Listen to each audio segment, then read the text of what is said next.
Good day. Welcome to my vlog, Apollo Manlawe. So ngayong taon na ito, 2026 na tayo.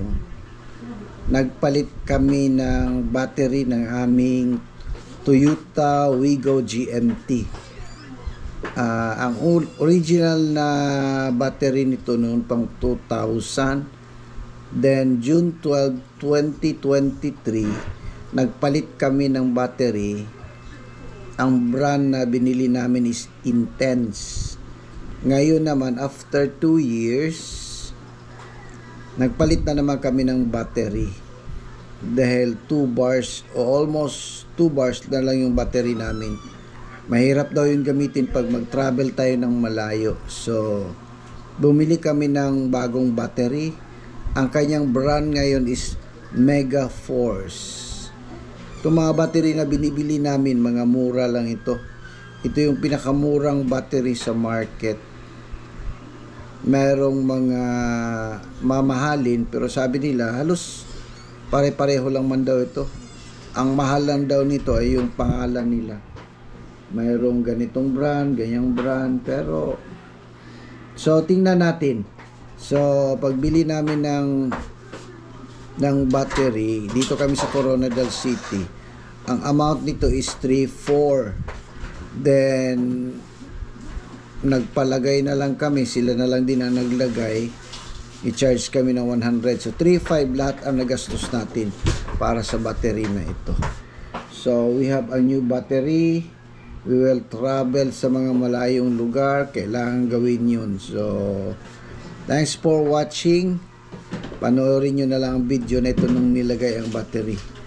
Please don't forget to like and subscribe to this channel.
So ganyan talaga ang buhay natin. Kung may sasakyan tayo, magpalit talaga tayo ng mga parts nito para tuloy-tuloy lang ang takbo ng ating sasakyan.